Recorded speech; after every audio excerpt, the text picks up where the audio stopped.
یہ وقت اور حالات نے ہمیں اکٹھا کیا ہے. جی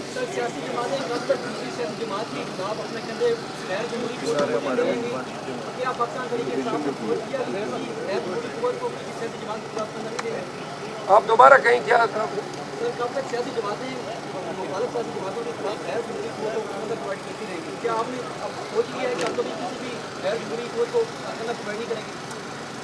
بڑا آسان سا جواب ہے، اور اگر آج بھی یہ سیاستدان عقل کے ناخن لے تو پاکستان دائمی طور پہ آزاد ہو سکتا ہے.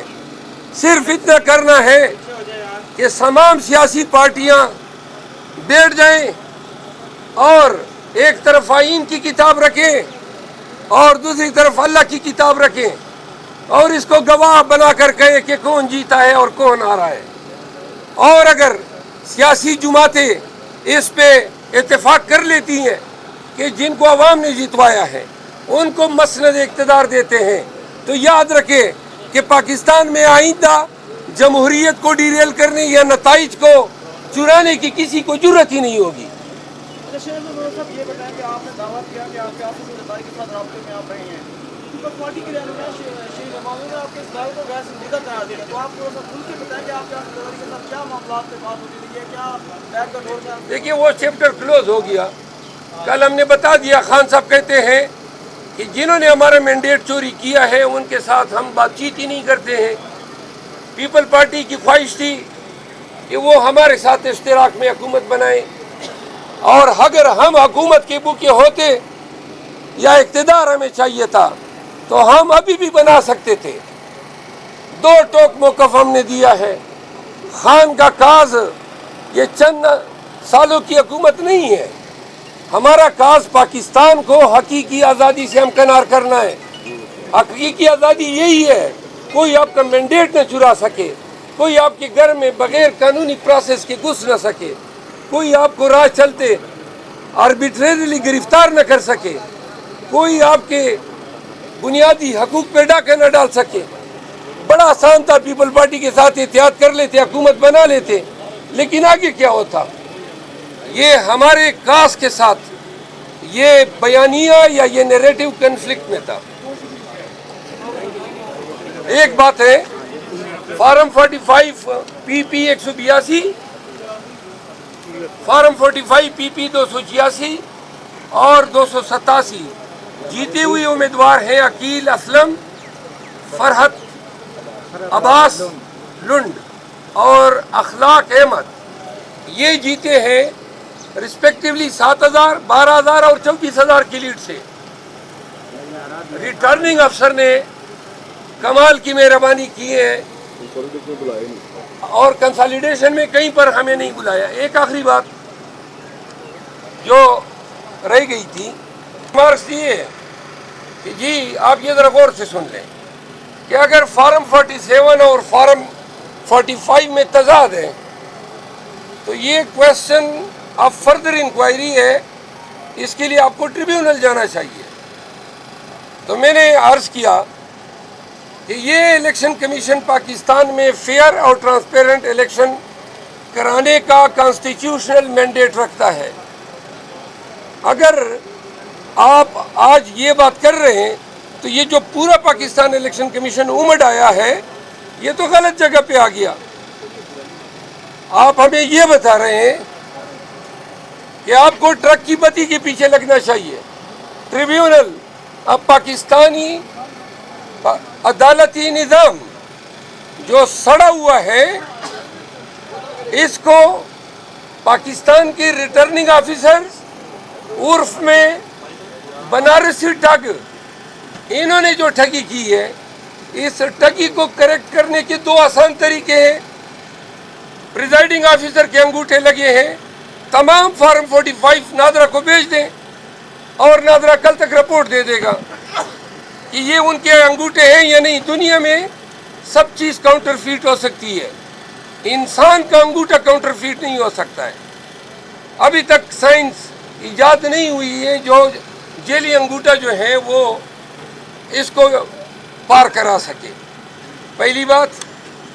دوسرا آسان طریقہ یہ ہے کہ ہم نے حلقے میں صرف اپنے فارم 45 نہیں دیے ہیں، وہاں دیگر سیاسی پارٹیاں اور جو آزاد اراکین نے کنٹیسٹ کیا ہے ان کو جو فارم 45 ملے ہیں وہ بھی ہم نے دیے ہیں۔ اب ایک کیس میں 22 فارم 45 ایک جیسے ہیں، ایم کیو ایم کے امیدوار کا ایک فارم 45 وہ کچھ اور ڈیجٹس بتا رہا ہے، تو یہ 22 غلط ہو گئے۔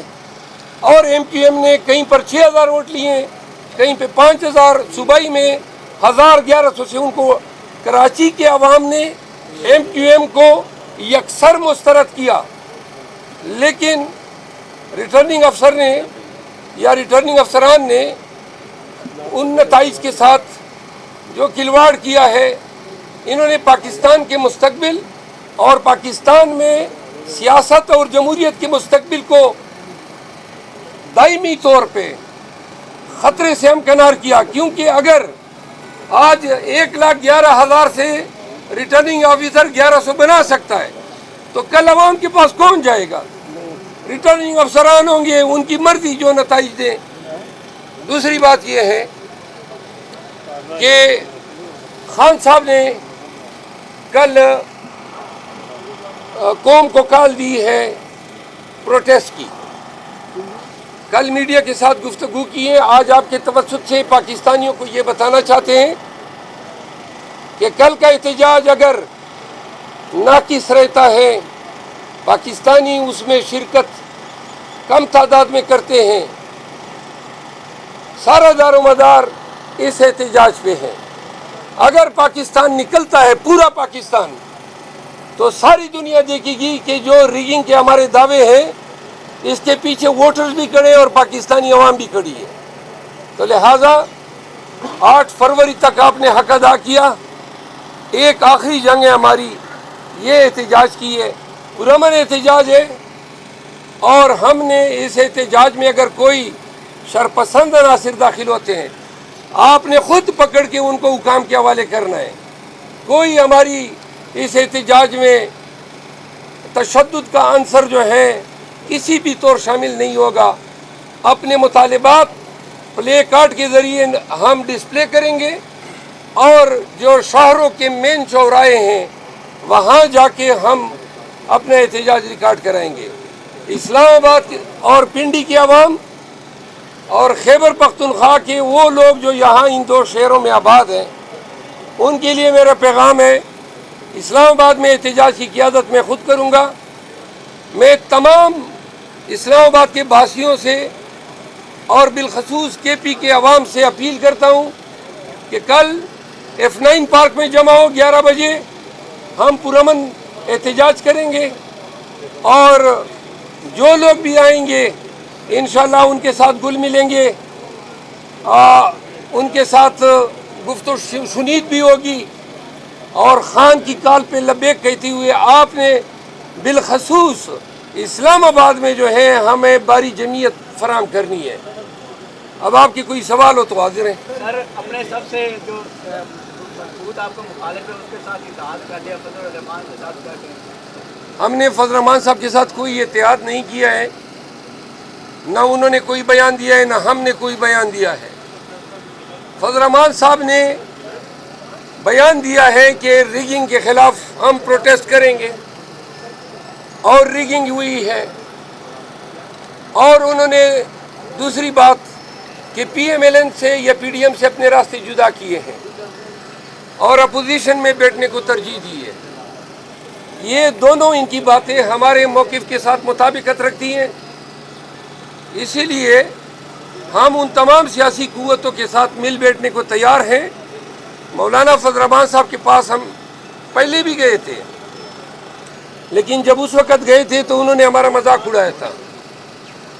آج حالات ہمیں دونوں کو اکٹھا بیٹھنے پہ مجبور کر رہی ہے، ان کو بھی ضرورت ہے اور ہمیں بھی ضرورت ہے۔ یہ کوئی سیاسی اتحاد نہیں ہے،